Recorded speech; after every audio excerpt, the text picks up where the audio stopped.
Le Conseil des ministres s'est réuni ce mercredi 7 février 2018 sous la présidence de M. Patrice Talon, président de la République, chef de l'État, chef du gouvernement. Plusieurs dossiers ont été examinés au cours de la séance, en premier lieu au titre des communications, en deuxième lieu au titre des comptes rendus, puis en troisième lieu au titre des manifestations et des rencontres internationales. Au titre des communications, sous cette rubrique, les dossiers suivants ont été approuvés. Premièrement, règlement des arriérés de dette de l'État vis-à-vis de la Société nationale des eaux du Bénin. Au 31 décembre 2016, les créances de la SONEB sur l'État s'élevaient à la somme de 11 724 741 647 francs CFA.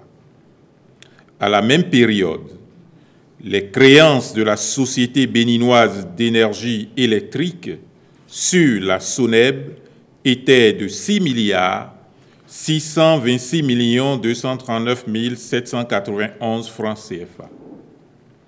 La réconciliation des comptes a permis de dégager un solde qui a fait l'objet d'une cession de créances de la SONEB sur l'État à la SBEE. Dès lors, le solde restant à éponger par l'État après la prise en compte des dettes de la SONEB vis-à-vis de la SBEE au 31 décembre 2016 est de 5 98 501 856 francs CFA. De ce montant, le gouvernement a respectivement apuré les 8 et 26 décembre 2017 4 milliards de francs CFA et 758 195 398 francs CFA. À ce jour, le solde du montant consolidé des créances de la SONEB sur l'État, arrêté au 31 décembre 2016, est de 340 306 458 francs CFA. En apurant ces dettes accumulées depuis de longues années, le gouvernement entend renforcer les capacités financières de la société afin de restaurer sa crédibilité et de lui permettre de mobiliser des ressources nécessaires à l'exécution de ses programmes d'investissement. Ce faisant, elle contribuera à l'atteinte par notre pays, avant l'échéance en 2030, de l'objectif d'accès universel à l'eau potable pour tous, découlant des objectifs du développement durable. Le Conseil a marqué son accord pour ce compte rendu du ministre de l'Eau et des Mines et l'a instruit à l'effet de veiller à la bonne exécution du programme d'investissement de la SONEB. Deuxièmement, autorisation de préfinancement pour l'identification des bénéficiaires pauvres, extrêmes et non extrêmes des programmes sociaux de renforcement du capital humain. La mise en œuvre des programmes sociaux de renforcement du capital humain initiés par le gouvernement nécessite que soient identifiés les bénéficiaires potentiels. Il s'agit notamment des pauvres extrêmes et non extrêmes dont la base de données doit être actualisée ou constituée. C'est dans ce cadre que le Conseil des ministres a approuvé cette communication du ministre des Affaires sociales et de la microfinance et du ministre de la Santé, puis instruit le ministre de l'Économie et des Finances à l'effet de mettre à disposition la somme de 649 902 113 francs CFA en vue de procéder à cette identification. Troisièmement, création de la Société des infrastructures routières du Bénin. Le ministre de l'Économie et des Finances a soumis à l'appréciation du Conseil des ministres une communication relative à la création de la Société des infrastructures routières du Bénin. Cette initiative vise à corriger les insuffisances notées au niveau de la gestion des ponts-péages de notre pays et à inscrire dans la durée l'entretien des grands axes routiers que le gouvernement met en chantier. La nouvelle société aura à charge non seulement de gérer, développer et entretenir les infrastructures routières et autoroutières, mais aussi d'améliorer leur qualité.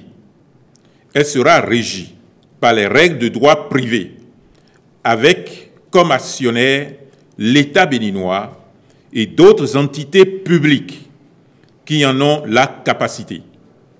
Cette société aura aussi pour vocation d'assurer l'accroissement et la sécurisation des ressources issues de l'exploitation du réseau routier à travers les péages et les services connexes.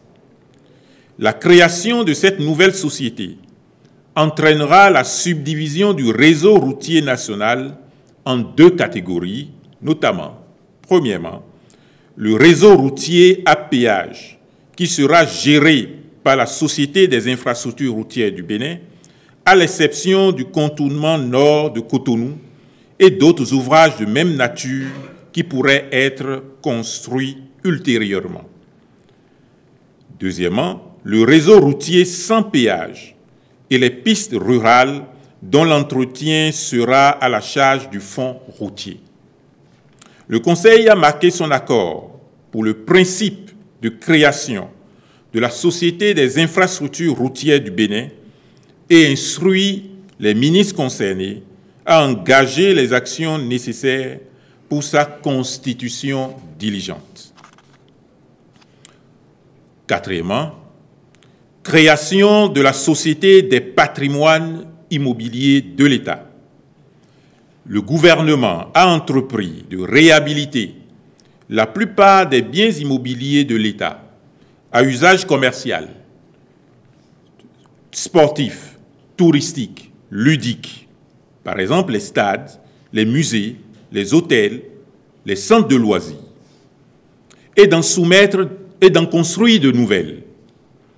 Mais le mode actuel de gestion des infrastructures publiques n'est ni efficace ni productif. C'est pourquoi, pour assurer la pérennité des investissements réalisés, il urge de mettre en place un nouveau mode de gestion qui privilégie la valorisation et la rentabilité des équipements. C'est dans cette perspective que le ministre de l'Économie et des Finances a proposé au Conseil la création de la Société des patrimoines immobiliers de l'État. Cette société, régie par les règles de droit privé, aura pour actionnaire unique l'État béninois. La société pourra mobiliser les ressources issues de l'exploitation et lever aussi des fonds privés pour le développement et l'entretien durable des dites infrastructures. Le Conseil a marqué son accord pour le principe de création de la société et instruit les ministres concernés de prendre toutes dispositions nécessaires à cette fin. En second lieu, au titre des comptes rendus. Sous ce volet, le point suivant a été examiné. Il s'agit de l'annulation par la Banque islamique de développement de l'accord de prêt volet Mundaraba du programme d'appui à la microfinance.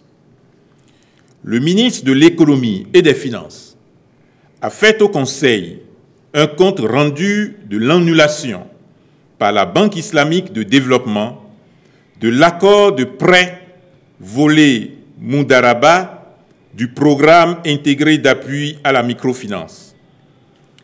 Il en ressortit que l'entrée en vigueur de ce prêt de 16,5 milliards de francs CFA a été prononcé par la Banque islamique de développement le 31 mai 2017 et notifié au Bénin le 8 juin suivant. La seule condition suspensive au décaissement des fonds après avis de non-objection de la Banque islamique de développement est la signature des protocoles d'entente relatifs au transfert des ressources entre la Caisse autonome d'amortissement et le Fonds national de microfinance.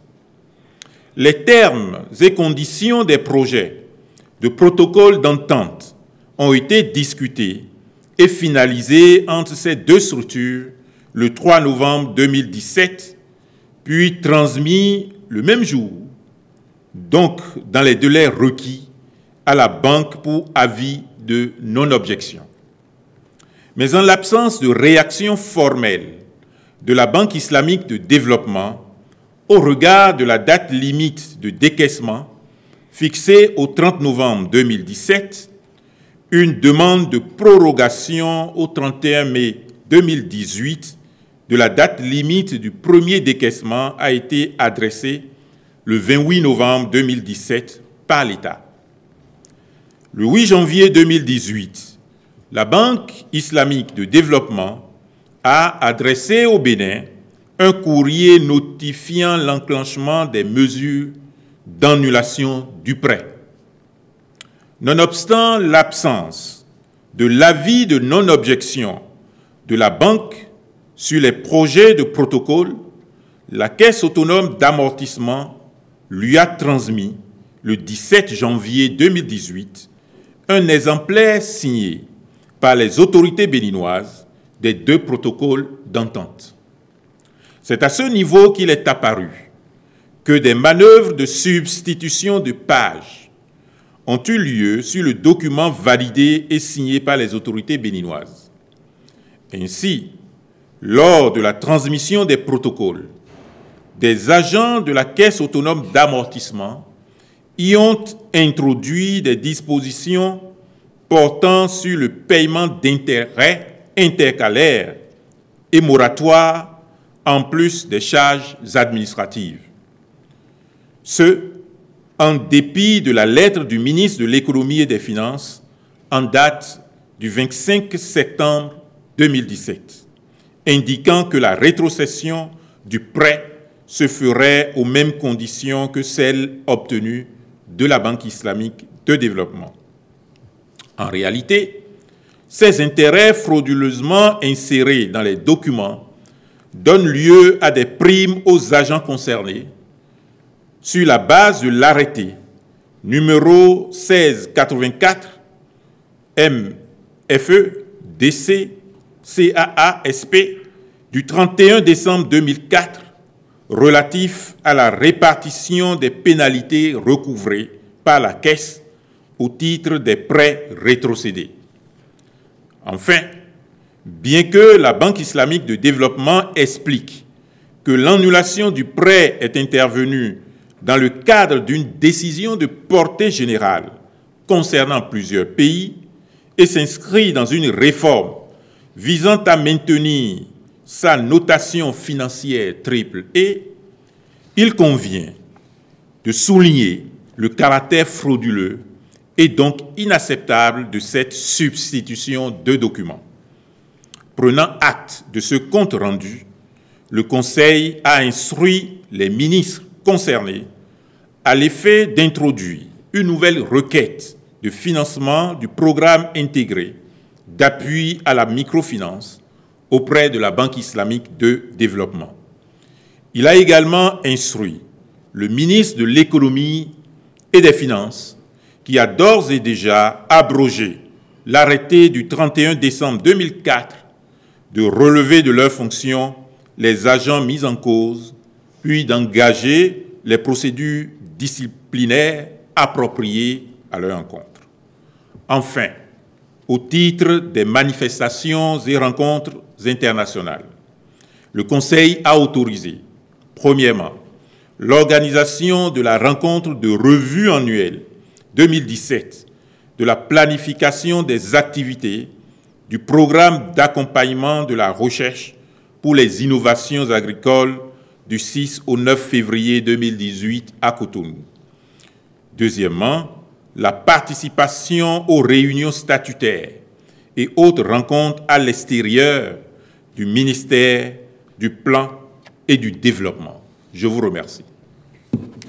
Merci bien, Monsieur le ministre.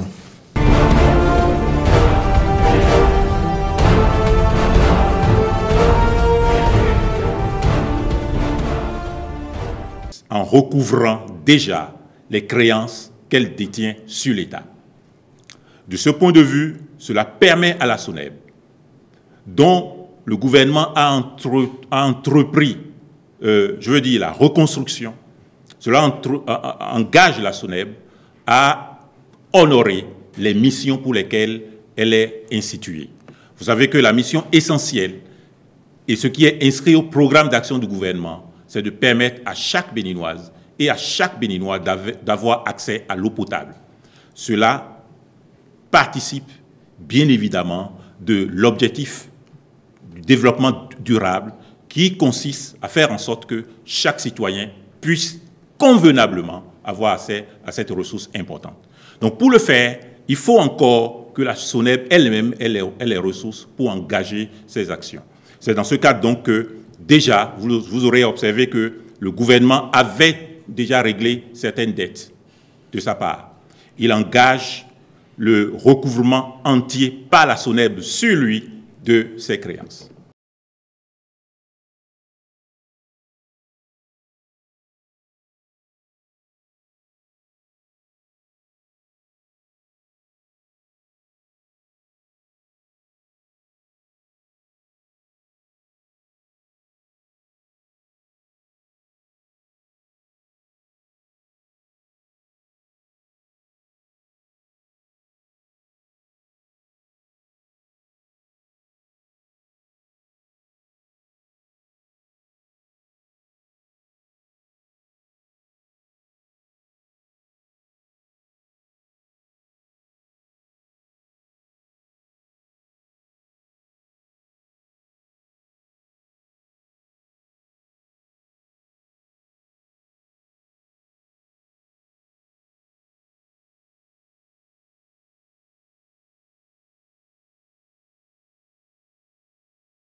Confédération centrale syndicale. Merci.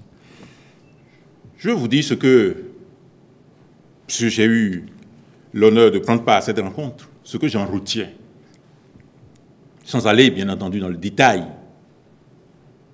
C'est un échange empreint, ce sont des échanges empreints de responsabilité, de courtoisie et de compréhension de la situation actuelle de notre État, de responsabilité.